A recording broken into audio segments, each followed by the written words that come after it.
Rated mature audiences only. Viewer discretion is advised. Ladies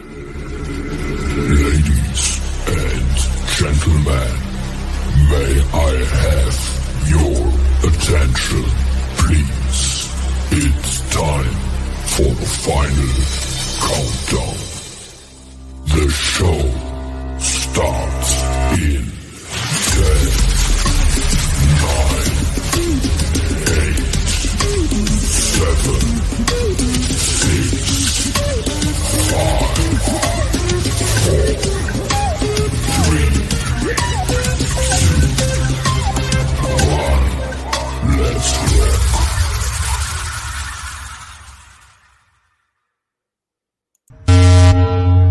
Broadcasting from the Big Peach of Atlanta, Georgia. A show unfiltered, unscripted, raw. The Patriot Angle Podcast.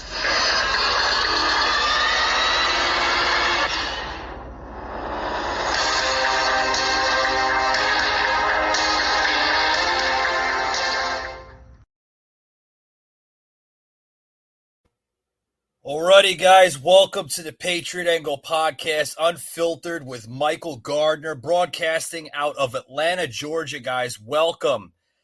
How the hell is everybody doing on a Monday? Happy May 2nd. Yeah, I had to look at the calendar twice today and say, are we still in the month of April, right? Joining me here will be my co-host coming into the stream here, Soslin. How are you doing, buddy? Welcome, Soslin. How's it going, buddy? It's going pretty good. Hey, buddy. How about you, Michael? I want to say thank you so much for inviting me on for a little bit. Yeah. I know we had some Wi-Fi issues coming out of So the Wi-Fi is... Yeah. You still there, Soslin? Do we have to send the... Yeah, I am so sorry about that. No, I am sorry about that. Apparently, I don't know how to open up a door. Okay. For those who's just joining our live stream, this is Soslin that comes up sometimes on my stream. He's my co-host here. He's out of Madison, Wisconsin, folks. We're going to be joining our guest here momentarily. She's in the Diddle Green Room, so we'll be bringing her in about a minute or two. Guys, we got a heated show. I want to get into the latest on what the hell is going on with the Fauci agenda, right? Dr. Fauci, Dr. Fraud, Dr. Doom, however the hell you want to call him, is Dr. Genocide. What? I call him Dr. Genocide because of what he did during the AIDS pandemic. You're damn right. We'll get into the 80s too, Jocelyn, in a little bit here. You know, he damn near destroyed the 80s for everybody kind of coming together and, you know, from 1980 to I want to say 88. But Dr. Fauci now is saying that there's no more mask. We're going to get into that, Sauce. We're going to get into the latest rally from Donald Trump. And I want to get into ABC's The Liberal View. But with no further ado, guys, let's bring in our guest, Jessica. How are you doing, Jessica? Welcome to the Patriot Angle Podcast. Hey, I'm doing great. How are you? I'm doing phenomenal. Happy Monday. Happy May 2nd to you. Right on. It's beautiful here. I'm in Tennessee, so we're not too far apart. You're just a little bit below us there, but it's a gorgeous day out. I bet. You know, we just looked at the weather patterns here in Metro Atlanta, Georgia, and it reached actually up to 85 degrees. I was very surprised to see that. Yeah, it's getting warm quick for sure. Yes, it is. So I'm glad to be here. Thank you for having me. Oh, thank you very much. And Jessica, we have our co-host here on the Patriot Angle Podcast. Joining us is Soslin. So, Hello. What's her name? My name is Jessica. I'm in Tennessee. Well, welcome. Hey, I wish I was in which part of Tennessee? Not Nashville, are you? I wish. No, I'm actually. Do you know Bonnaroo? That's my hometown. That's where we're. Oh, absolutely. You know, hey, I wish I was living in Tennessee right now because you don't want to be living in Wisconsin because Wisconsin is a whole different beast because at least Tennessee is not going to start implementing masks. Like our county just reinforced the mask mandate, so now we have to wear masks inside. So I actually got a $25 citation for not wearing a mask while pumping my gas yesterday. Yeah, I heard you guys talking about that, and so here in Tennessee, it's been more as, how do I say? I think we are more polite. We're just polite by nature in the South, I think. And so we base it off of the business owner and kind of what their wishes are. But if they tell us we don't have to wear a mask, we don't, So we do have that luxury, I suppose, of getting to choose in certain places. Yeah. Yeah, Jessica, Sauce lives in liberal comedy. What do you call it, Sauce? I call it Madison, Wisconsin. No, it should be. I call it now. In front of the one of the assembly committees, I called it welcome. I said, you know what? We should take down welcome to Madison. We should call it welcome to Russia 2.0 because I feel like I'm back in my home country. Oh boy. Yeah, I'm sure tough. Putin would be enjoying that. I'm sure he would. He probably thinks. You know what? He probably thinks of America right now. Okay, Angie, right? Or no, it's Jessica. Jessica, I am so sorry about that. No, you're good. You know, as a person fleeing from communism and from a person that actually lived in a communist style of a government, these communist countries, like for example, China, Russia, and all these other the countries that hate our guts, they're gotta be laughing at us. They're like, "Wow, you guys are complete frauds." And even President Zelensky's gotta be laughing at us. He's like, "You know what? I'm gonna be laughing at you guys because I'm taking all your resources away." And now you guys are going to have to be dependent on Russia and China to get you through these food crisis that we're going to have. That's what's psychotic, actually. Yeah, it's well, whenever they started the mask mandate and everything, I've worked in healthcare in the past. I've actually got my bachelor's in marketing, and I was a healthcare marketer for a long-term care company. And when COVID hit, I'd had a lot of stuff going on anyway, but I changed career paths, and now I do marketing, digital ads, all that stuff for a radio station here in Tennessee. And I saw that they were making people choose, and I have a hard time with that because it's America, and I have a hard time.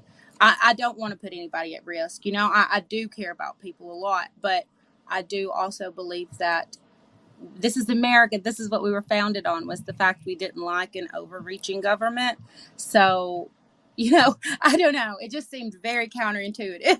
It just did not seem like the right answer to me. But around here, I don't hear much about COVID anymore. Like, it's been dying down in our area. I hope. I mean, like you make a good point, Jessica. This is America. This is the land of the free. This is not Venezuela or Cuba or China. We're supposed to have our freedoms and liberties. And Saucelin, Sauce here, we call him Sauce. That's his nickname. He can relate very well, because he actually comes from Russia. He's an immigrant to America that actually escaped all of that back in 2006. Sauce, you want to explain to the listeners that maybe just listening to this story for the first time, and then also Jessica too as well? Yeah. Oh, absolutely. So I was born in Russia, and I was born in Vladikavkaz, Russia, which is about 15 minutes away from Georgia, the country. Yeah. And so what happened was that. So there was this one family that actually, they were not even Americans because Americans were prohibited from adopting kids.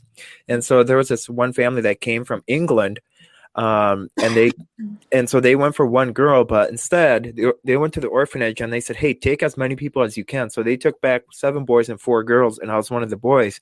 And what the funny part is? I wasn't even supposed to be at the orphanage. I was supposed to be actually in Moscow making weapons and for the Russian military. But because I had very horrible health, I was just left at the orphanage to die pretty much. And so what happened was I think it was on a Thursday in 2006 where Steve's like, okay, or that was my first father. He's like, you know what? I'm tired of playing cat and mouse with the KGB. So we just, we left in the middle of the night. And 2 hours later, after we left, the orphanage got bombed. Everybody was killed. 150 babies were killed. And we went to Georgia, the country, where we flew out from Georgia to England. So it became more of a rescue mission. Oh my gosh. Yeah. So you got out of all that? I did. And Wow. and you know what the sad part is that you think, and I told somebody this, and I think I told Michael, and I told people around that I speak with, I find that more patriotism comes from people that flee those kind of countries like Russia and China stuff. There, you see more patriotism than you see people that are born in America, because they don't really know what's really like, And for me, I'm willing to die for this country. I joined the military. I suffered a massive stroke and a heart attack at the same time, and I'm still fighting, and I'm still fighting the good fight. And now we, as a hospice minister and as a podcaster and as a public influencer, I'm still fighting for this country, and because we are so close to losing this country, it's not even funny. And a lot of people say, well, we're like way far. No, it's just around the door. Look at the governance board, that was just introduced last week. And I want to get your point on this, both of you guys. What do you think about the governance board? Because that is exactly what Russia does. So to me, if anybody says that we're a communist country, no, and that is far away, no, we're already here, because that's when the governance board just introduced, and I put down the day America died. What do you think about the governance board? So the governance board, you mean on disinformation?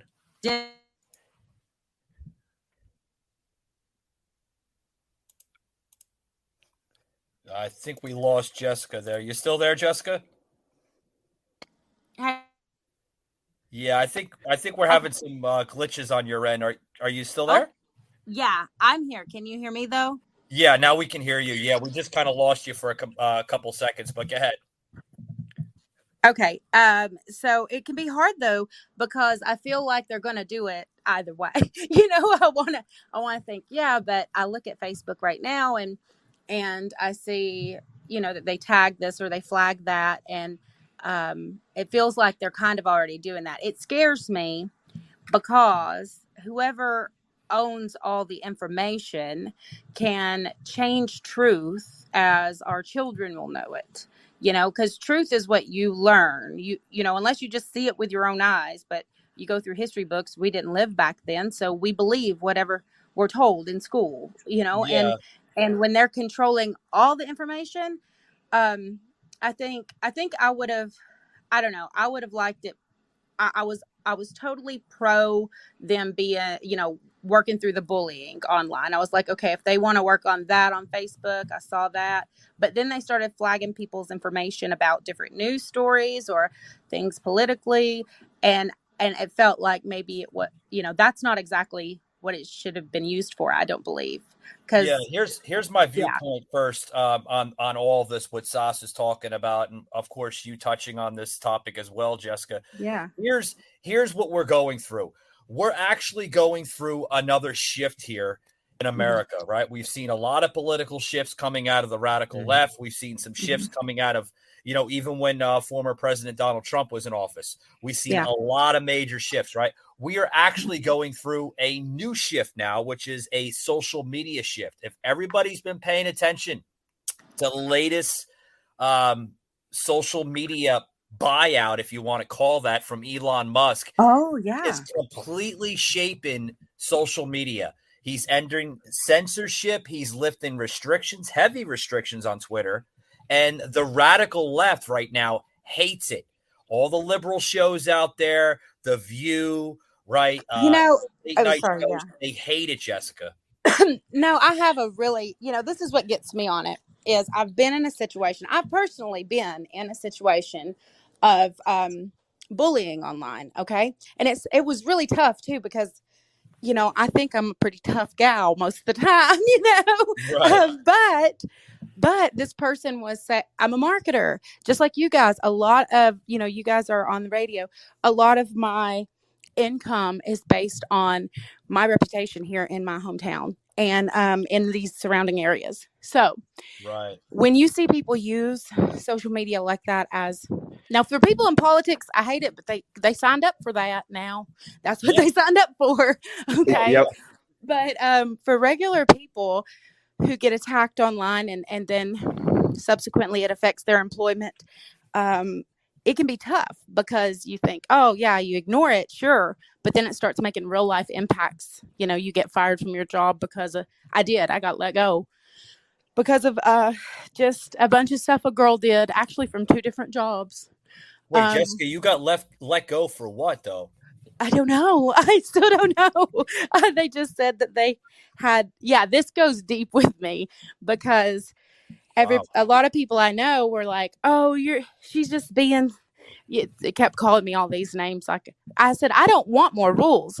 I said, you have 2 options, and we have 2 options as a country as well. Okay. You either have to make all these rules and all this stuff to tell people what to do and take away our freedoms. I don't like that. That's awful. Right. That's not the right choice. But we also have the opportunity that you can give people all the freedom they want. But then the few that are misusing that freedom to hurt others, instead of punishing everybody, maybe pick those few out that are really misusing it and hurting other people through it. And then make an example there, but don't penalize everybody. Because like I said to begin with, we need freedom. That's what we are founded on. Oh, yeah. I mean, Sauce can touch on that. Sauce is actually a young man. He's in his early 20s. And Sauce, you want to kind of just go into a little brief of what you're actually experiencing up in Madison? Yeah, absolutely. So what happened was, so I do my podcast. I'm on actually... Jessica, if you want to follow me on Spotify and Apple Podcasts, I had to move off of Facebook. Actually, Facebook did a good due diligence on my end because they officially kicked me off of Facebook. I can no longer post or comment or react to anything because they stated that my podcast, which was talking about faith and stuff, was spreading Russia disinformation. And so I really regretted this, I'm like, I called them and I should have recorded the phone call, but they said, well, the reason why we removed you is because your name was Russian. And that you were born in Russia. So that's where we removed you. And that's why you can't post or comment or do any of your video. Sauce got banned because he's a former Russian citizen, right? So they banned him from social media because what Sauce, I mean, this even goes back to January 6th, right? You went down to the Capitol, not to cause a riot or violence or anything. No. But you went down there as an American citizen now to voice your patriotic First Amendment, first speech rights in the Capitol. And Gateway Pundit literally is now making you into a freaking terrorist. It's terrible. And not only that, but it's True Defender. Now it's just spreading all over, and it's True Defender.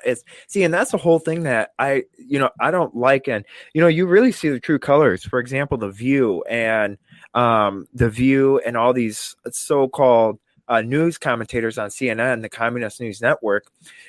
They scream like, well, our democracy is being taken at risk. Well, the problem is that you can't. I don't care if you really want to spout out, oh, I hate America, then, it's okay for you to say that. But for a person that talks about God and a person that talks about fleeing communism, that's not okay. See, this has become so one-sided.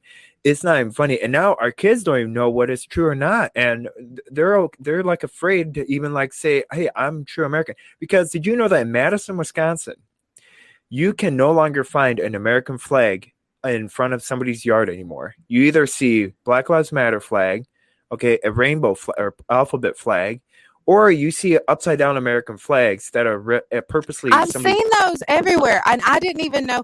Okay, so my ex-husband was infantry in the Army, and so we, did all that, and I was always taught pretty strict, flag rules about how it goes, and I've been seeing that around, and I wasn't sure exactly what that even meant. Honestly, I don't know what to do about it. I try to ignore it, but it definitely sends a certain, I don't know, anger, and maybe just sadness that people are doing that to our flag. I don't know. Well, Jessica, get this. Us calls Sas calls the LGBTQ community the alphabet people, and Because there's Oh, 101. because there's so many. Yeah, there's 101 I letters. I Actually, didn't know what 102 the now. hell he was talking about. This was what, last week, Sas? You were telling me Yeah. about the alphabet people and stuff. I was like, what the hell are you talking about? Yeah. Well, and see, and the whole thing that I find it to be offensive is that, you know, here's the whole thing that I find it to be not offensive, but we are, as being in the military and stuff, we took that right of stating, hey, we got to protect this Constitution, we got to protect American rights. Well, now it's being limited, so now it's okay for a person to say, hey, death to America, and burn the American flag or wave the American flag, but that's all ripped. And so, it's actually my next door neighbor. She pulled out a new American flag, and I saw her ripping it on purpose. She took a knife to the American flag and ripped it like in pieces, and she hung it up, and it was upside down. That's what kind of, and see, and that is where our country has gone to, and Now, I got a good question though. Okay, I got as much as I want to say, because that is an awful, terrible thing to do. Okay, it is by all means. However, we have to take a step back from the people doing that and ask ourselves, is our country in a spot right now that we're proud of? And what drove them to be that, to feel that they have so much hatred for a country that they've grown up in, or, because I see people that I've known my whole life, that are very they're just disgusted with a lot of the things going on in the way of their freedoms being taken away, and the way of our constitutional rights being skirted around like they don't exist. And I find it in small communities to be even worse, because depending on your background, depending on who your mom and dad are or something, or, who you're kin to, you may or may not see some of that. We see it on a small scale, but we're seeing it on a really large scale right now, because, we see it's just tough, because anybody that supported Trump, that was very excited about supporting Trump, well, now they're kind of labeled as the bad guys because we have a new president now, and you know what I mean? And so you can't just say the people that supported the last president are bad because he didn't win. You have to, we weren't mean to the people that supported Biden when he was running. Maybe we were, but we didn't call them terrorists. Like every time somebody says the word Trump now, they're considered a bigot, a racist, this and that, I don't like it on any scale. On any scale, I don't like that. Whether I try to take I'd say I voted very Republican, but I'm more of an independent here locally. But I've always vote Republican. So it's just depends to me. I try not to point fingers and say, well, I like that guy because he's all red, or that, I try to listen, but especially today. I mean, you go like this last election, I can tell you right now, it's driven a huge divide, not only in politics, but just in, our own personal lives, friends, family, colleagues, right? Work colleagues. Yes. I mean, you say like, hey, how's everything going? And this and that, like, how's your day going? And they're ready to, jump down your throat, rip your head off, this and that. I'm like, whoa, Yeah. Yeah. It got to that point. I loved, and I really enjoy local politics. I enjoy following the race and everything.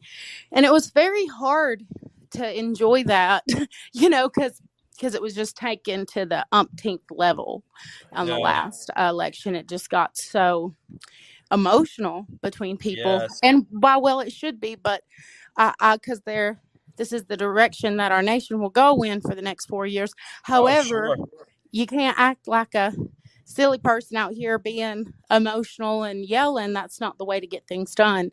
Yeah. So that's the tough part. Well, and Jessica, hold on, Sas. I was just about to mention we're talking about the January 6th. If you want to elaborate on, kind of explain to Jessica a little bit so she can play catch up. I don't know if she heard that last podcast you were on when you actually got into that story, but Sas was actually, like we said, in the Capitol during January 6th. And did you want to explain exactly? I didn't know if I should ask, because I'd heard so much about the people who were there getting in legal trouble that I just kind of didn't ask about. I heard you say that earlier. I just didn't ask about it. No, you're good. it's fine. Yeah, he actually is getting attacked by a media company called Gateway Pundit, which literally they're labeling him out to be the craziest person right now. Go ahead, Sauce. So yeah, and actually this blew me aside, how what I just want to tell you, the reason why I was there really was because I was in there because I was tired of the direction of this country, and I thought, I'm gonna do my First Amendment that I served for, and that I almost gave up my life with, and I fought to stay. So that's why I was at January 6th. But there was no. Okay, so the way that Gateway Pundit has it, Gateway Pundit thought I was a Russian operative and an FBI operative, but that's completely false. I was telling people to get down from the windows, and I was telling people not to bang on or not to smash the glasses in or the glass windows in. That was not me. I was not instructing. I was not telling people what to do. I was just there as a citizen of the United States of America, doing my job and just being there in support. But what Gateway Pundit decided to do, they put a huge twist on it, and they literally zoom in on my picture, and they just said, hey, he is a culprit of it. He's a person, and how come he's not held reliable and all that. And so, not only that, but you have Gateway Pundit and you have other people. Now, it's because of Gateway Pundit and because of the article that I'm facing some flash or some heat from it, because they purposely, and they're supposed to be a conservative network. Somebody told me about that because I looked into it. They said that they're supposed to be their top 150 news network, and they were a conservative.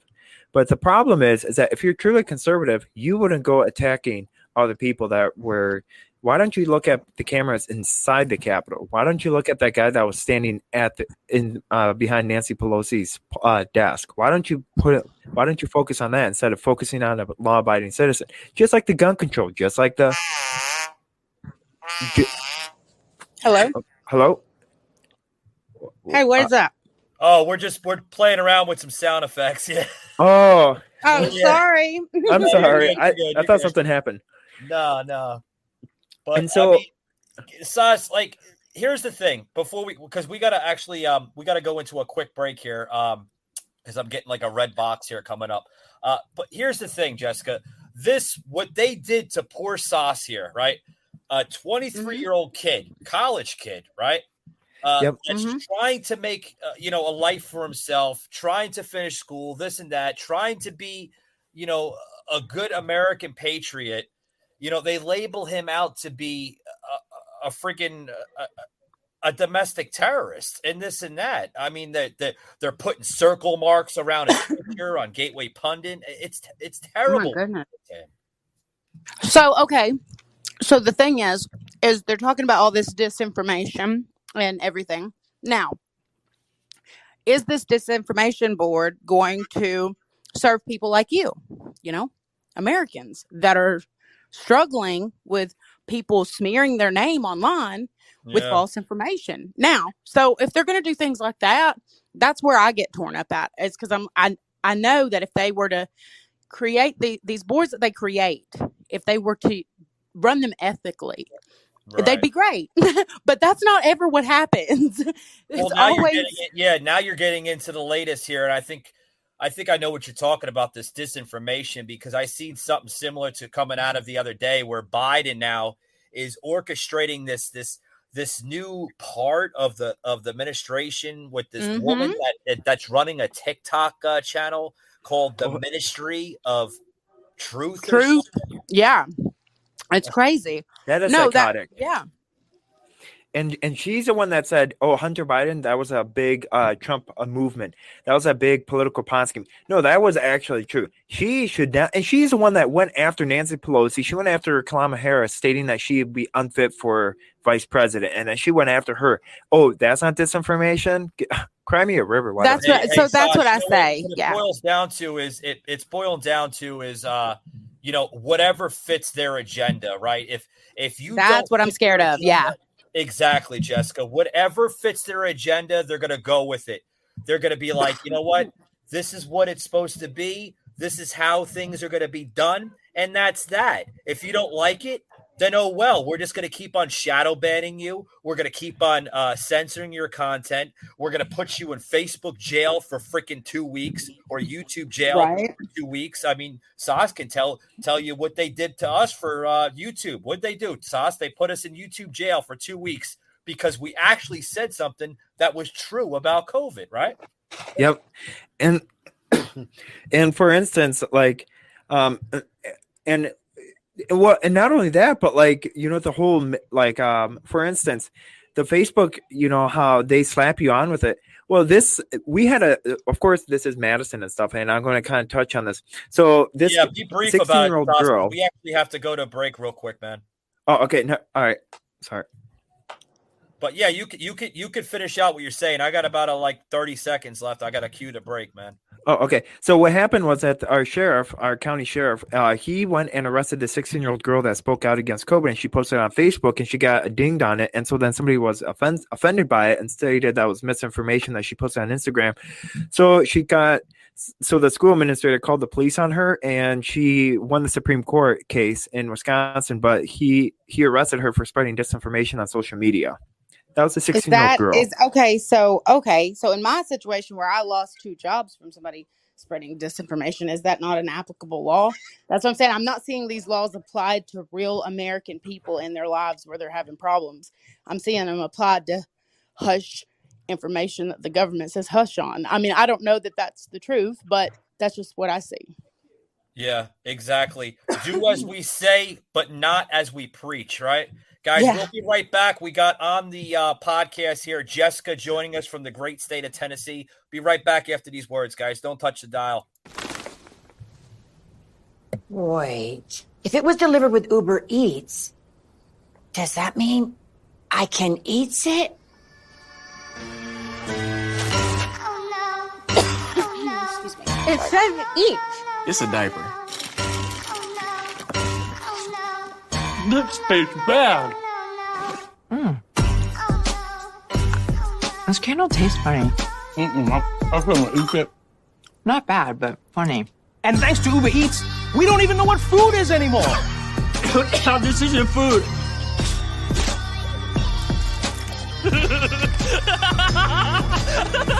We can't eat most of this. Yeah, we can't eat any of this. Why Uber Eats? Why Uber Eats? That bag's a liar. Yeah, I just got so excited. The fake news, big tech, and blue state liberals stole the election from President Trump. But here in Alabama, we're making sure that never happens. We have not and will not send absentee ballots to everyone and their brother. We banned corrupt curbside voting, and our results will always be audited. I'm KIV. The left is probably offended. So be it. As long as I'm governor, we're going to protect your vote.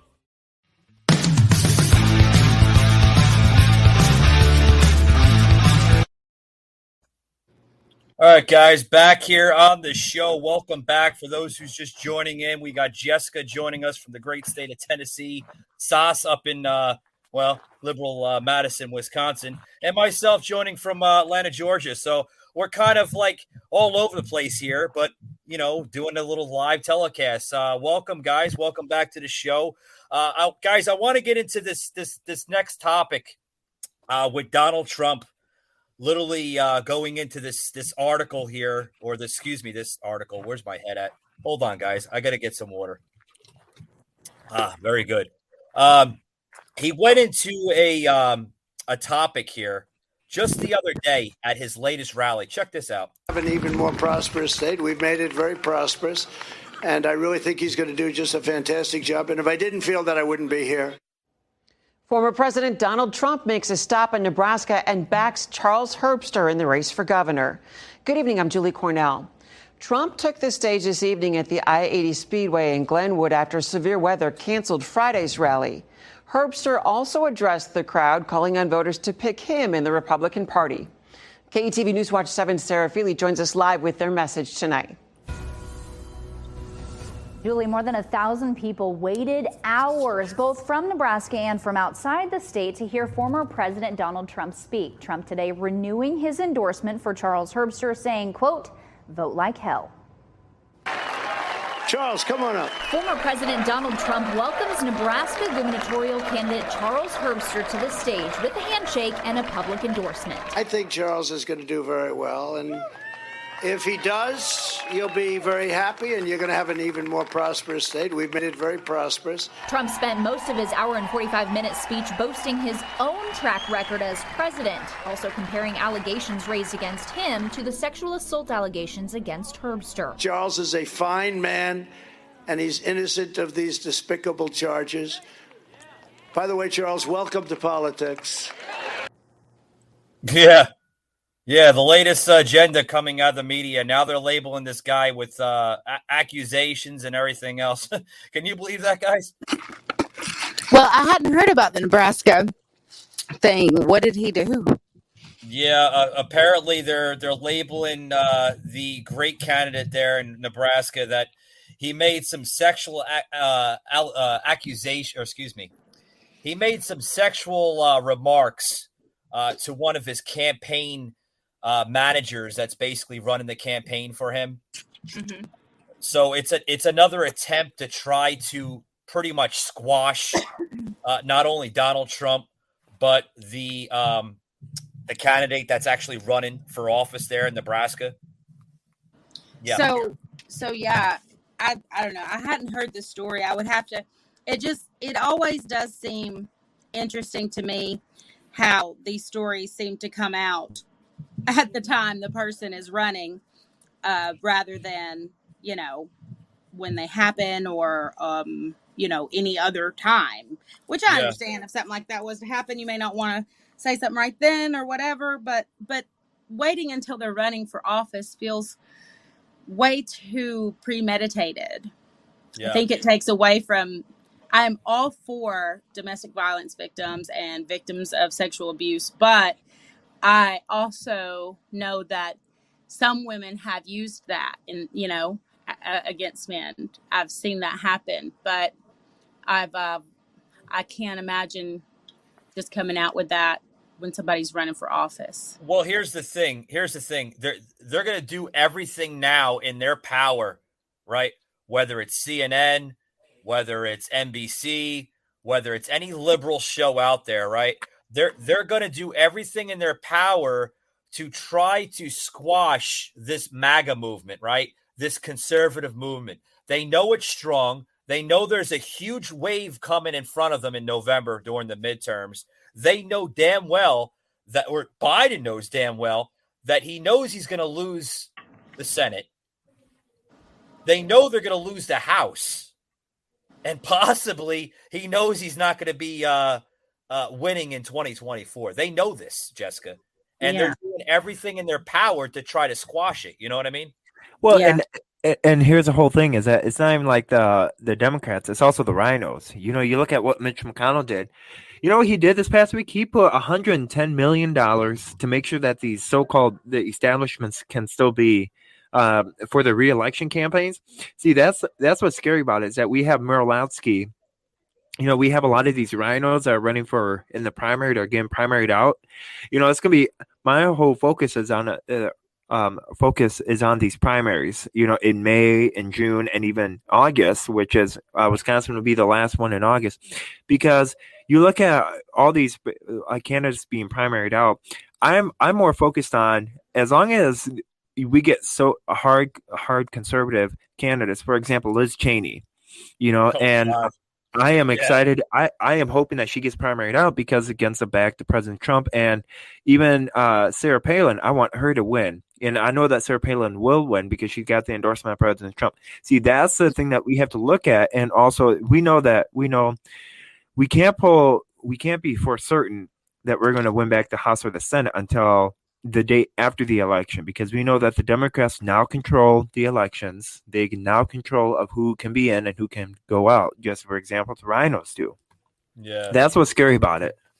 Oh, sure. The tough part, I think sometimes the tough part about it is well, as a female in this, and I do love politics and I love following.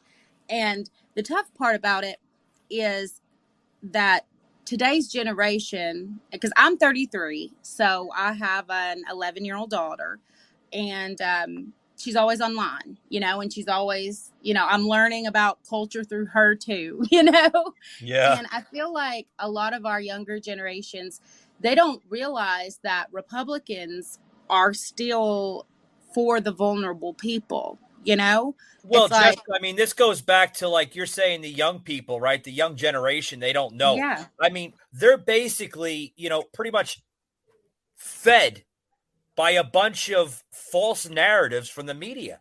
And yeah, you're right. But I do think it would be smart or advantageous a little bit to position a few Republican women in there and show what they're doing for other women. Like in Nebraska, that's probably what he should do. Yeah, I mean, you mentioned like conservative women. I mean, how have is he you seen the latest on what with the Georgia?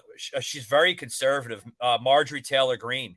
What she's trying to do for the state of Georgia, she's literally fighting for the state every single day, and they're making her out to be, the most dangerous woman, in politics. That she's not eligible to be a congresswoman. She shouldn't be in government. She shouldn't be in politics. She shows very dangerous sides to her and this and that. I'm like, what?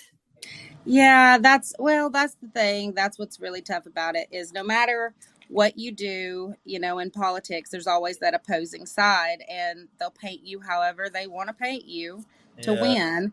But it's just like my daughter. I was talking to her, and she was talking about our local elections here because she sees all the signs. Oh, sure. And and she said something about electing this person or that person because they're going to help. They're going to help out with women and with girls in school or with bullying, sensitive topics, subjects like that people are vulnerable, or mental health or things like that. And I think she has it in her head that only, how do I say that? The liberal people care about those things. And I told her, I said, no, that's not the case. Liberal doesn't mean you care about people more. Liberal is to me more of, if you're too liberal, then you're taking away my rights.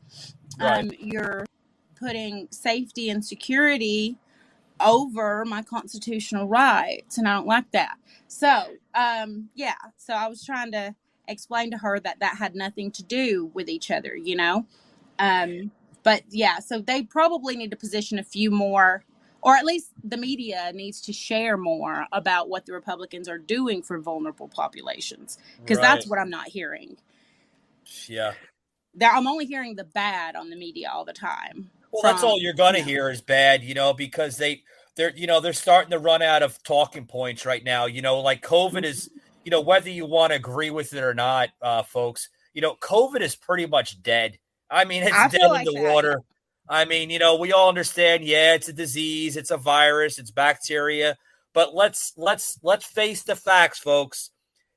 If this was the world's deadliest killer and it was going to wipe out humanity and that was it, we're going to be extinct just like the dinosaurs, we would have been all dead 2 years ago. Well, actually, we would have been dead because of the SARS or the swine flu. The Zika virus is the one I remember. Yeah, and it was under Obama's administration where they kept it hush-tushed, and it had over 52 million cases and over 25 million deaths. And that was a H1N1 virus. Oh, I was hearing about that. Yeah, I remember about all those. And the whole thing is that we never freaked out about then. We never freaked out about it. And even the Ebola virus, was the thing that's sorry, Ebola. You're right, but I remember reading whenever they first put the bill out that day that they announced that they were talking about coronavirus. And I don't remember. I think it's like something. Anyways, I don't remember the bill, the number that was behind it. But I do remember that everything in the bill had been dated to 2024. Okay, so I pretty much guessed that we would hear about this until 2024 at least, because that's how long funding is going to go. I mean, they've already written the bill. The bill says the funding, will last them till 2024, and they'll reevaluate then. So I'm guessing, I will probably definitely still hear about it until then, You know how I say about all this mass stuff? If they're allowing stadiums, arenas, restaurants, whatever, right? If they're allowing, especially stadiums and arenas, filled with a roof or without a roof, right? If it has a dome, whatever, right? Yeah. If they're allowing thousands of people in a packed stadium with or without a mask, I'm sure it's not as bad as people think it is. And you know what the funny part is that, so I don't follow the gala or whatever it's called, but you see all these galas that are happening right now. It's like gala season. You see all the elites, where they are like, oh yeah, wear a mask, tell us to wear a mask. But then they go to these private parties and these galas where without they're like, a mask on, without a mask. And then do you know what the big difference is that those servers that serve them, they're forced to wear a mask, and it's like them stating, well, you are below me, so you got to comply with what we say. Sauce, this is going back to the old, you're probably too young to understand this. Jessica probably can relate because she's close to my age, but this is like going back to the old Christmas show from the 80s and stuff, the land of misfit toys, right? But instead of the land of misfit toys, we can actually call it the land of hypocrites, right? They're like I just mentioned before I took a break, right? Do as I say, but not as I preach, right? They want you to do what they're saying, but in the long run, when the curtain is closed, folks, they're going to be doing exactly the opposite, I think it comes down to quality versus quantity thing. So working in long-term care, I had a lot of, I guess that's why I didn't freak out when I heard it. I had worked with people who had MRSA, MRSA, the droplet kind, not touch. Like it's a whole. Anyways, I'd worked with around a lot of different sicknesses. Right. And luckily, knock on wood, never really got that sick. But it comes down to this. I'd had patients in the past that were on hospice. And maybe one gentleman, he wanted to have a bottle of whiskey. Okay. He is literally dying, and we know this. And, we called the doctor. Let him go out the way he wants to go out, right? Yeah. So, we actually had that written up in his care plan that he could have, a drink every night, as it didn't interfere with his medications. It didn't hurt him. He was okay. So it comes to a quality versus quantity situation, which I know they say, oh, well, if you don't wear a mask, you're hurting other people.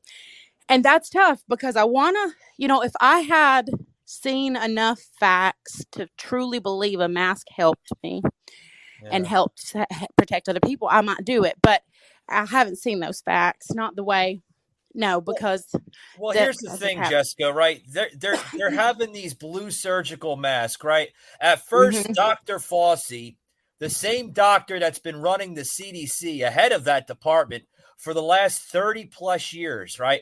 Said the same crap in the 80s with the AIDS epidemic, similar type of things where you have to, they weren't making people wear masks, but they were like isolating people in the same type of almost similarities with the lockdowns, because everybody was afraid that if they went to a nightclub or they went to a bar or anywhere, they were going to contract HIV.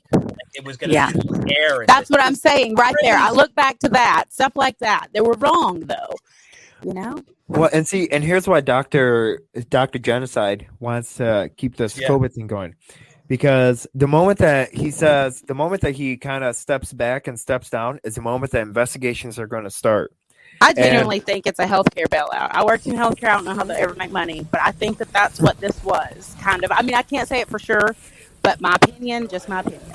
Well, and here's the whole thing is that, we have so many people pressing on the investigation, like want to investigate him and stuff. Well, and Dr. Genocide, he's a smart man, but he's a very stupid man, he's I wouldn't call him stupid, Sauce. He's smart. He knows what he's talking about because this is coming from, first of all, folks, for those who's tuning in, and obviously the ones that will tune into the audio podcast on Spotify and Apple Music after this broadcast is over.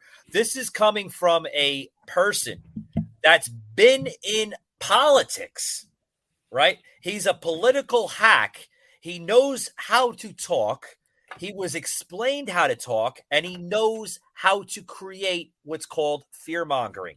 He's been doing it for 30 plus years. You know, he did it with Ebola. He did it with SARS. He did it with all these other pandemics before Biden, Trump, and Obama, right? Sas, the man is smart. My issue with it is I'll have to pick it apart to understand why. So I was, whenever this first happened with everything, a lot of people freaked out. And I think it comes down to, if a person's worked in healthcare before, they're going to compare it to what they've seen. You're going to think, oh, well, yeah. Have I seen something worse? Is it? Yeah. So like you said, we're all probably going to survive it. It'll be okay. But have you noticed, though, Jessica, every election pretty much has a pandemic? Yes, that's what I'm saying. It comes down to something, what are they gaining out of it? And I think a lot of it was a distraction point. I think it was a way to make it difficult for the campaigns to, each person running has something else to tiptoe around now. They have another weak spot that the opposition can. a lot of it, and call me a conspiracy theorist or not, but I mean, I've been calling this out since the day it came out, right? I said, you know what, this is kind of funny, the way I'm seeing it, right? They're telling people that it possibly came from a lab that leaked out of China, and then they're basically saying that, Michael, I am going to have to let this conversation go because I actually have to go, and I want to say thank you so much, Jessica, for allowing me to join the show. And you're welcome to follow me on Spotify and on Apple Podcasts. So remember, God loves you. I'll meet you at the finish line. You guys have a blessed day, and we'll catch you later, Michael. All right, Sauce. Thanks for tuning in, buddy. All right, you too. Bye. All right. Sorry, but yeah, go ahead. Yeah, basically, Sauce is great. He's he's a young kid from Madison, Wisconsin. Heard my show, almost like 2 months ago. And I mean, I love having him on, Jessica, because he's also full of knowledge. A young, smart kid, He was really intelligent. Yeah. Very, very intelligent. Yes, he is. He's highly intelligent. I mean, he knows his stuff. But what I'm saying here is, you have a and we're going to basically depart here probably in the next like 15, 20 minutes. Is that okay with you, Jessica? Do you have 20 minutes to spare? Okay.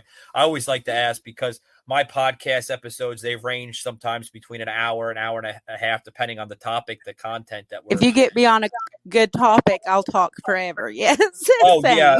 Sas can relate here. And then I also have another co-host that joins me sometimes from New Jersey. I've kind of built up a community here on the podcast in the last like 3-4 years where people heard me, and I love having them on. I make them part of the show almost in a way where, I have another co-host that comes on, Jimmy, and I labeled him Jimmy the Rant because he loves ranting about just about everything about politics.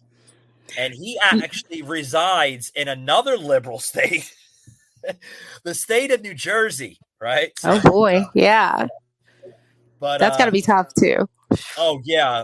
You can, a lot of people, if they can hear my accent, I'm actually from the Northeast. I grew up in central North Jersey, and it's been I'm from Tennessee my whole life. I could tell your accent was different for sure. Yeah. But I didn't mention it. I work in radio, so I work with a lot of different voices too. So yeah, we see that you're a voiceover, right? Yeah, so I actually I do voiceovers, but I build. Okay, so I've got my bachelor's of science in management, but I minored in strategic marketing, and so I kind of do that for small businesses, and of course it's local, campaign season here locally for our small elections, and I work with a lot of local clients, just getting their ads on the radio and. Things like that. So I like it. And I think so much of what I learned in school does apply in politics. And I don't even mean to really think that way. I just think that way. Like we were talking about Nebraska, and I was like, well, he really needs a female representative, and for the Republicans. What do they call that? The belt line of the country, pretty much. I mean, they're basically the heart and soul of the country. A lot of produce comes out of Nebraska, right? A lot of corn, a lot of. Well, it's just God's country out there. It's beautiful, and it's certain parts of Tennessee are like that here, but it's starting to grow so rapidly. But I will say, we were talking about COVID, and I didn't even know that was going to be like our topic today. But it was just wild to me.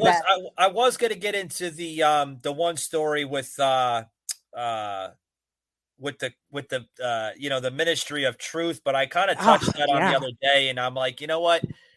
There's really nothing to talk about this. It's just an idiotic, stupid. They found a way to make money off of what Facebook is doing. Yeah, it's just an idiotic woman off of TikTok trying to make a name for herself, and that's all it is. I mean, and you're probably right. And the thing about it, this is where the line is drawn. And I think, to me, I love politics, but I also hate it sometimes at the same time because of the lack of ethics in it, and it's expected that way. Yeah, we see them run dirty, and we're like, well, that's politics, because we know that, we know that that's how it is. But it's tough because then we're having these laws are being made. I mean, we aren't really making them, but these laws are being made, and we have to trust that they're going to implement them ethically. Do I care if somebody is going through everything I type on my phone and all this stuff? I mean, I do care, but I don't feel like I have a choice. We all feel kind of like we don't have a choice in that matter.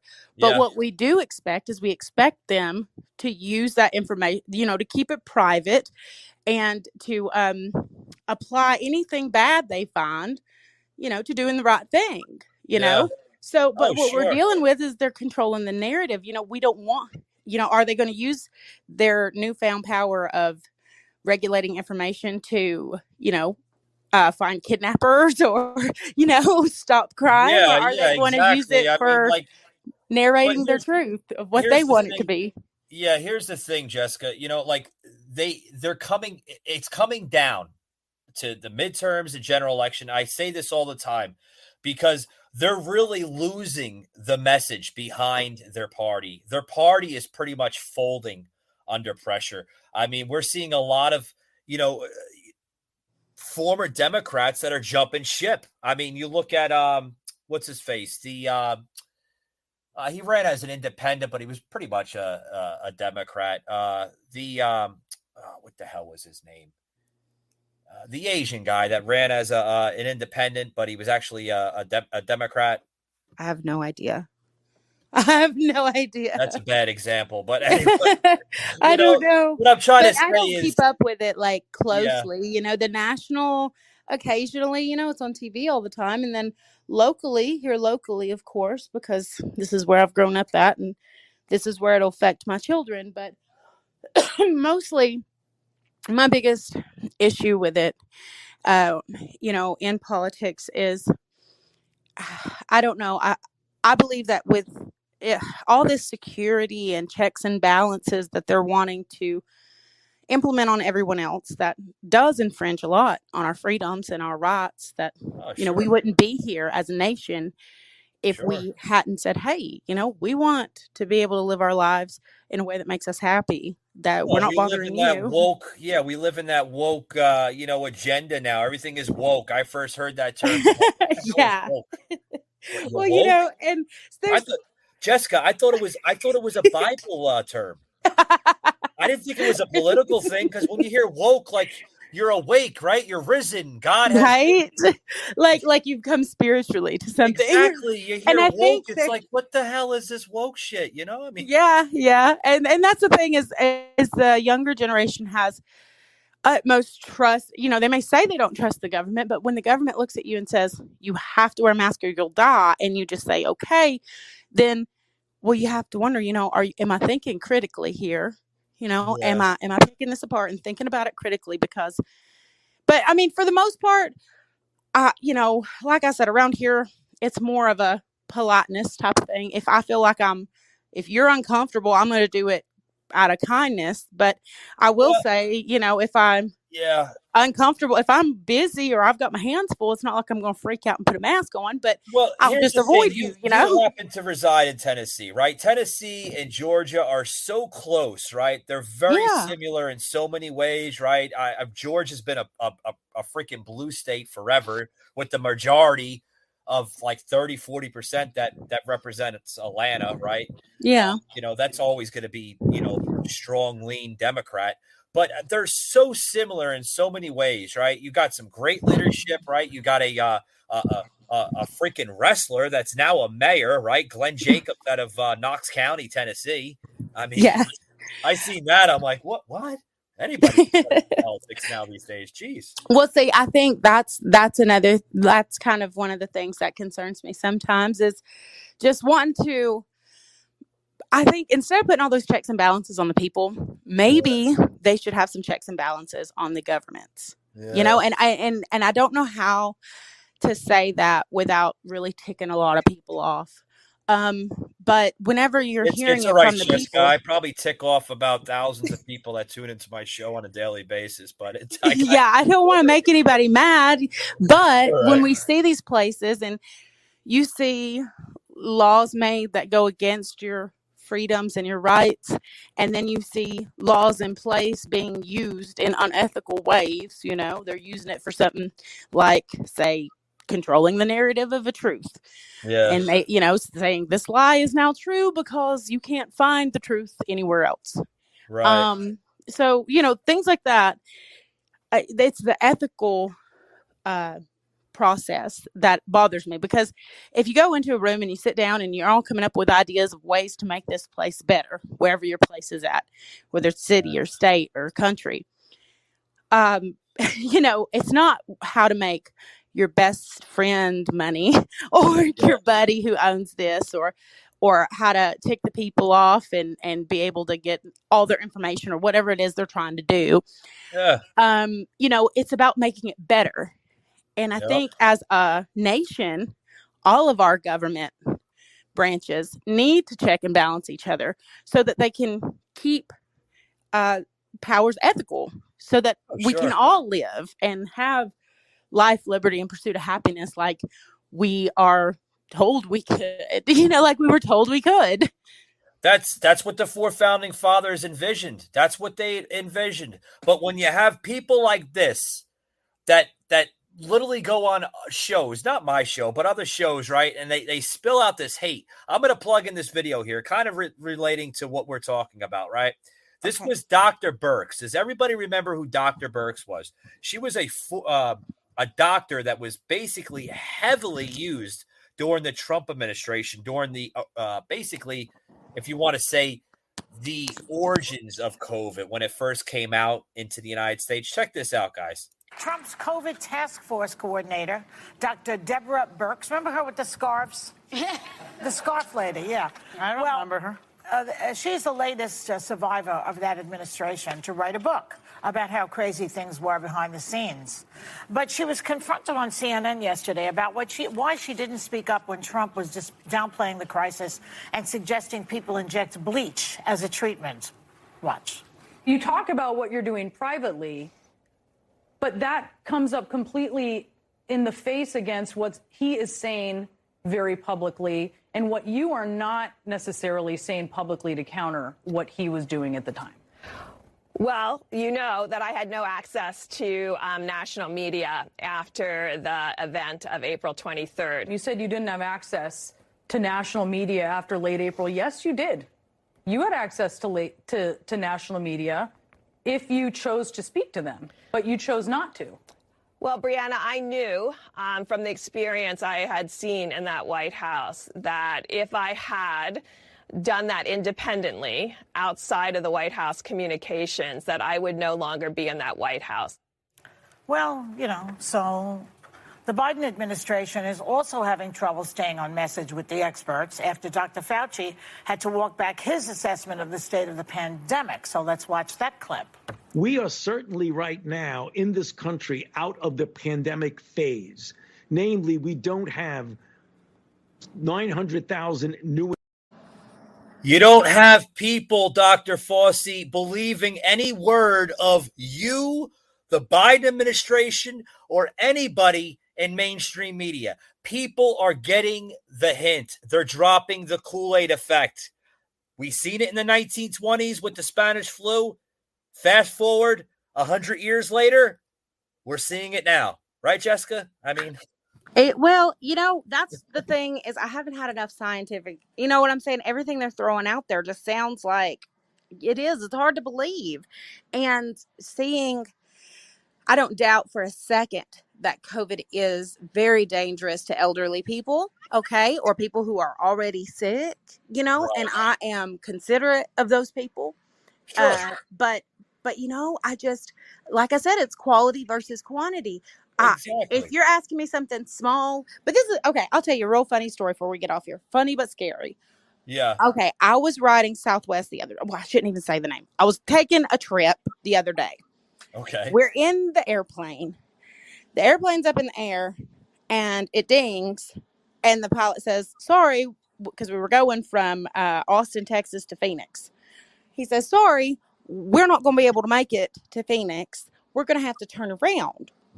And I have not flown since I was 17 in forever. Oh, wow. Yeah. I'm like, what? And I'm asking people, is this normal? Is this normal? Everybody's like, no. And then as soon as we're starting to get down to where the tarmac's at, he says, folks, put your seatbelt on. This is a emergency landing. The engine has went out. And he told us that while we were sitting there in the plane. Right. So it was terrifying. But I'll have you know, in the middle of this terrifying experience, I feel like I'm already hyperventilating a little bit. I'm trying to keep my cool. I'm not saying anything to anybody. But they have this stupid mask mandate on the plane. Yeah. And they come through to deboard us, and he's on me. He says, "Put your mask on." And I literally, the plane's engine had just went down, there's all these siren people, lights. And of all times, I said, just leave me alone on this one, buddy, because it's a quality thing.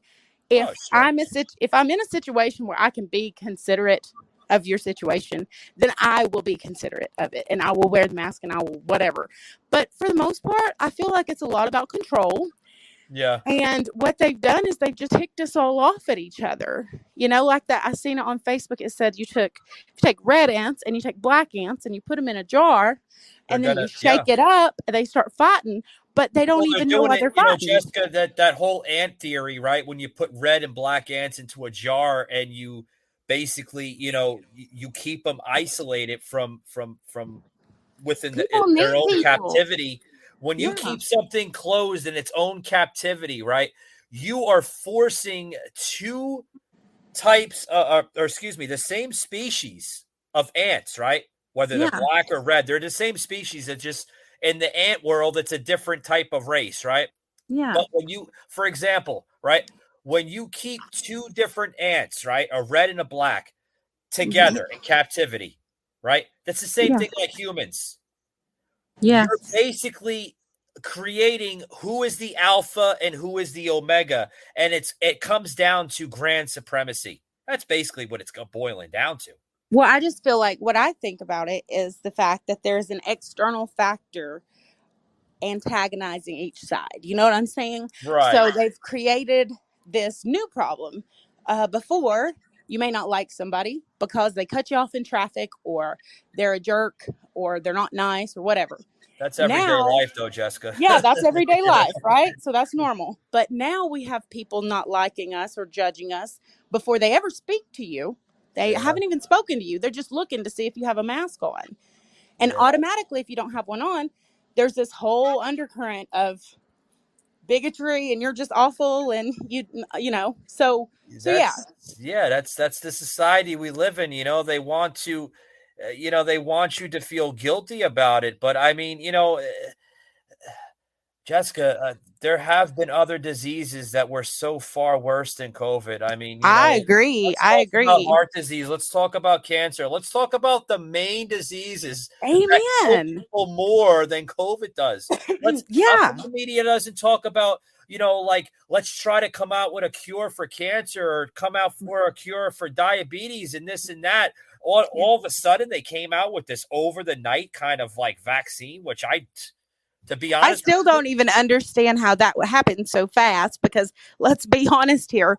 We all know a plant that grows out of the ground that's been researched for 60 years and is still federally legal, but yeah, in you're each talking state, about marijuana. Marijuana. I don't know what you can say on your podcast, but I'll say I'm this. unfiltered. I'm unfiltered. How is I pay it a they came disclaimer up for with the this? show. It's fine. You want to use the word, folks? This is not your grandpappy. I'm on local show. radio usually. Local radio's got a lot of rules, but well, I'm a podcast. I pay the disclaimer, and YouTube's constantly after me for misinformation and cussing and this and that. But I say the same thing. Like, my heart goes out to shows big and small. Like your shows like Joe Rogan and Dr. Michael Savage and Dan Bongino out of Florida. Like those type of people, myself, Bongino, Rogan, Michael Savage, those people are literally on the front lines, delivering the facts, delivering stuff that we're not afraid to deliver, because we know, yes, Jessica, I know I'm going to be shadow banned. I know I'm probably going to be put in YouTube jail for this video or this and that. But you know what, Jessica, at the end of the day, it's all worth it. You know why? Because I'm giving the people the truth that mainstream is not saying. Or because now that's true. The truth is always their big bosses don't want them to say the narrative, because little Joey on the block there in Washington, will be like, "Oh, you're hurting my pitch. You're hurting my pitch." Don't say that. Yeah, and so to me, I think, like, I don't know, like I said, quality versus quantity. You can't tell it's almost like the seatbelt law. I mean, I follow the seatbelt law because I don't want to get a ticket. But do I do it because I think it makes sense? No, I don't think it makes sense. Not for grown adults. Children, yes. Teenagers, yes, sure. But it's your body. It's your body. Your body, your life. But apparently that doesn't apply to, with all due respect, I understand you're a lady on the show, but, a woman can have an abortion, right? Which I agree, like, if you want to have an abortion, maybe it was unplanned pregnancy, or you didn't consent, which I did a podcast episode on that very sensitive topic, right? Yeah, where, if they didn't consent to it, I understand, they were, sadly they were raped or something, and, they didn't consent to that. That's a different story, Jessica. But when you have women that are just literally like, getting pregnant left and right. Oh, and yeah, no, yeah. Good educated decisions. That, my friends, is considered murder. Yeah. So there is a difference for sure. I believe that it needs to be, things like that should be dealt with on a case-by-case basis. But I do think they need to do more with birth control. Jessica, it's okay to talk like that, right? Yeah. But when you talk about COVID, it's a different type of narrative, a different message, this and that. Like, oh my God, no. Mm-hmm. You need to wear your mask. You need to social distance. You need to put on 16,000 different types of sprays. You need to put a face shield on your face like you're going into a welding class. You need to put a bubble on. I mean, can I be real about what I'm really kind of worried about? All right. So in the 90s, we didn't know, but in the 90s, they gave antibiotics to kids left and right. Okay. Right. Then they find out later in the early 2000s, the antibiotics administered too much will actually lower your immune system drastically. Okay. Yeah. So now you take your kid to the doctor, and 9 times out of 10, they're going to say, all right, it's a cold, fluid, sleep, whatever. All right. But all these kids running around today, and every time you look up, it's hand sanitizers. I remember, I was born in 88, so we'll say 98. I was 10. I don't remember ever seeing a hand sanitizer, ever. Like, people didn't sanitizer around. It wasn't, I don't even think I'd ever seen it, maybe unless I was at a hospital. But, like, I would never have thought that. But what about our kids in 20 years, every time they come across a germ, they're going to get sick because they've been doused in sanitizer forever. Yeah. I mean, that's what's going to happen. I mean, when I can relate, I was born in 1980. I don't look it like it on the picture here in the podcast, but I take care of myself. I don't believe in heavily medicating myself. I don't believe in taking a vaccination for anything. And I can say this on the air, and I'm proud to say this, folks. I am unvaccinated, and I've been around people that had masks and didn't have masks. I haven't contracted COVID. Okay. And I can tell you why. And people look at me like, are you an alien? Do you have special powers? No, it's because, I'm going to say something that my grandparents told me a long time ago, right? Because here's something right here. If you don't know your history, you're condemned to repeat it. And I strongly believe that. Now, they also told me that it's not good to heavily medicate. Always eat your fruits and vegetables, always exercise, and you'll live a very peaceful, long, healthy, long life. And you know what? I see it. They're saying the truth. Yeah.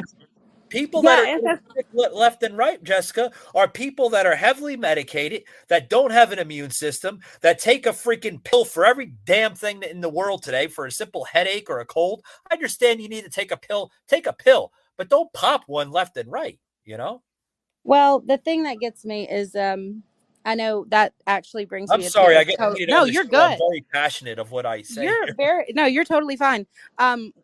I know that with my grandmother, she was the type that she wouldn't even take an aspirin, Yeah. And then she got Alzheimer's and unfortunately had to go into long-term care. And that was because she'd had a stroke. And anyhow, it wasn't what I wanted, but I'm the grandchild, so I didn't get a lot of say. Not like other people in the family did. But the one woman who had never taken much of anything her whole life then was faced with this laundry list of medications, and it wasn't maybe a year and she was dead. So I know that if not regulated properly, then medications definitely, I've seen it, will take a toll on somebody's life, and it'll hurt their body, it'll hurt their mind. She'd already had Alzheimer's, but she was ambulatory and getting up and walking around. Yeah. But I think that they almost kind of chemically restrained her because she was so into everything, because she was up and moving and interacting. However, she did have Alzheimer's, so she was confused. So yeah, no, I've seen it. So I much, understand. and and my hearts go out to you. I'm sorry that you had to, go through that as well with her. But you could say like today, it's like, there's so much medical malpractice, especially in today's society. Oh gosh, yes. Big pharma out there is like, do they really care about the patient, or do they really care about the wallet, right? Well, and that's the tough part is, you've got all right. So this gets into a whole nother thing, because I know in the South, anyhow, we have seen a huge struggle with the opioid epidemic. Oh, we have God, seen, yes. we've seen it, and it brings to question, so many things to me, because you see people, and I tend to try to see them for the person, and they have this issue. But if you trace it back, a lot of the times issues tend to crop up when they're overprescribed or prescribed too early, or the doctor didn't take the time to understand what their issue was and shuffle them through. Sure. And things like that tend to have a much bigger impact on people's lives than what they think. And so then you have somebody who, because they trusted the wrong person, now they're a criminal. And it's sad. That whole system is tough. I do believe in being tough on crime, especially crime that hurts other people. Yeah. I have very conservative values on that. Oh, However, I can relate so much. I mean, it seems like you and I are we have something in common here where we actually share the same conservative values, and I believe in that. And a lot of people, when they look at me, they're like, Michael, you come from a northern state where they more or less teach you more, of a democratic side of education than they do a conservative right side. More people down south. Maybe this is just me talking, but this is how I see it. But more people down south are more or less taught more of a conservative way of thinking versus people up north where it's more, democratic, liberal, stuff like that. I will say, I think that there's more of a conservative tone. For me, I was, I attended a Baptist church pretty much my whole life up until I got to working age. I started working when I was about 14, 15 years old, other than like summers and stuff. But my thing is, I have worked with people. Yeah. I mean, honestly, since I was about 11 or 12, because I've we done the did same thing, produce and farming and all that stuff. So to me, what was crazy was, seeing these people come through and you're meeting these different folks. I started bartending in college. People tell you their life story, and that's okay. That's what I was there for. But so many people had struggled with things, with the opioid epidemic, or we'll just say prescription epidemic, big pharma.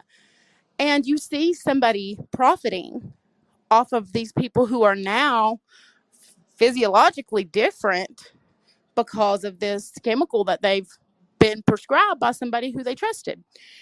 So, and they're struggling, so I have a hard time wondering. I think Biden, his son was like an addict, I believe, is what I'd heard in the media. And I do think that probably swayed a lot of people in his favor. I don't think that I've seen them do much about it. Yeah, For him to be preaching all that stuff. We haven't seen the truth come out of the Hunter Biden story. Of course, we've heard about the the laptop from hell and this and that, but still, even the laptop from hell story, right? I mean, we haven't learned too much about the Biden crime family, because it's a huge crime family, and that goes into another episode. But I mean, there's a lot of stuff that we're not being told, on a lot. And I'm not saying, I always try to remember what the politicians said in the beginning. What did they say to get elected? And I think I'm almost always a little let down at the end of the first 4 years or so. I can't imagine what a big job that is. That's got to be very exhausting to be a president.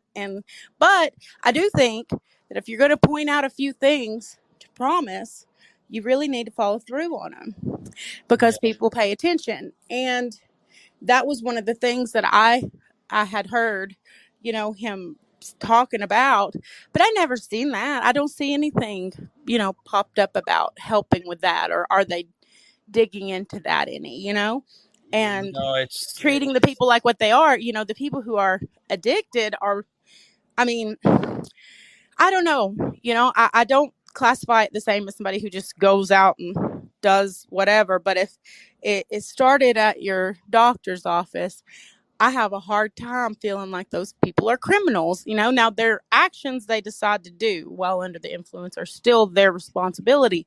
That they need to be moral, but that's a different classification of people. Oh yeah, I mean, we touched on this here. We're going to close it out, actually, Jessica, in about 3 minutes here. But I mean, this is a topic that I had discussed very heavily with a former CIA intelligence officer that basically served under President George W. Bush, Barack Obama. And he went into that whole ordeal. He went into so many different topics, the deep state amok, what's going on, and, stuff that, he could say on the air. There's a lot of stuff that obviously he couldn't say for classified information, and I get it. But I mean, it's still tough. You want to hear the whole story, Yeah. At the end of the day, you kind of got to go like, oh, is it over yet? Right. Yeah. No, I totally agree. I just wish, I really wish sometimes that they would pick somebody that's a little bit more representative. Well, here's the thing. Everyone, Yeah, here's the thing, right? I want to close it out like this. Here's the thing we must learn from this last election, God willing, right? We have to learn that, just please, when it comes down to picking a qualified political candidate, don't choose them because he doesn't say mean tweets and the other one is a little bit, kind of off-centered and should be in a retirement old man hospital, right? I mean, right. I mean, Hey, it's crazy how people make up their minds about no one's something so big. perfect, Jessica. No one's perfect. But listen, Trump wasn't perfect. He sure as hell wasn't perfect. Didn't have the political. He needed a friend to take that phone away from him. Yeah, I was sitting there thinking, he is surrounded by people in the White House. What are y'all doing? Yeah, I mean, take his phone. Trump didn't have the political demeanor, right? But he had a freaking backbone. He had a voice, and he fought like hell against the radical machine. And listen, I think that's what we need, Jessica, to run this country. Yeah, no, I think that he had a lot of really good points. He really did. He had a lot of great points. I don't think that he would have done a horrible job. I just really am hurt when I see the way people are to each other about it. Yeah. Because I sit here and think, and yes, I do follow, I love to follow politics and everything like that. Yeah. But if you're going to get that, I would love to see how many of those people who are so passionate enough to get online and cuss people out or cuss their neighbor out, like how many of them are going to vote? You know what I'm saying? Yeah. I mean, that's concerning to me because I see everybody so angry, but during the last Jessica, election. When he was president, right, he had us on the world stage with respect. Every leader looked in his eyes with respect. He had Vladimir Putin literally second guessing Trump. He had Kim Jong-un in North Korea second guessing Trump. He walked side by side with that leader of North Korea himself, the first president in not only modern day history, but world history to literally step from South Korea to North Korea. Literally. No, that's impressive. I remember seeing that on the news. That was really impressive. That was unprecedented to see that. Yeah. No, that was huge. You have now a person in the office right now that's literally like a puppet, and I want to know who's pulling the strings. You know what I mean? That's what I think everybody's question is, I think everybody's question is that. Who is pulling the strings? Could it be Obama? Could it be, Ice Cream Pelosi herself? I mean, who could it be, right? Yeah. Questions remain questionable. Guys, I want to thank you for joining us today on this very heated topic here. Jessica joining us, taking her time away from her busy schedule there in the great state of Tennessee. And thanks for having me. I appreciate it. Jessica, thank you for being on the show. For sure. Anytime. Thanks. Guys, remember you can follow me on Facebook, The Patriot Angle Podcast. Follow me on Instagram, Patriot_Angle_Unfiltered, as well as Rumble, joining us May 10th, guys. Yes, that's right. Just in about another week, short of a week. May 10th, we will be on Rumble, guys. That's right. Haven't picked the damn handle name yet, but I'm thinking about it. Also, too, guys, join us on Amazon Music, as well as Audible. Thanks a lot, guys. Thanks for tuning in, and we will see you on the next one. Take it easy.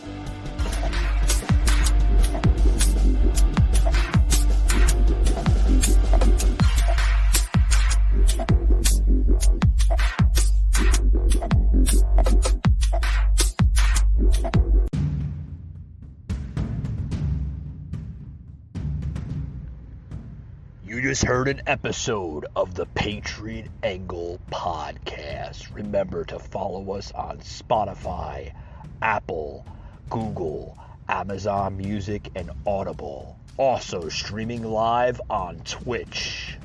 Remember to follow and like us, guys, for unfiltered, uncensored, raw content. Also, please head over to www.patriotanglepodcast.com for all your exclusive Patriot Angle Podcast content and material, as well as the merchandise website, www.patriotunfiltered.com. Thanks for tuning in, and we'll see you on the next one.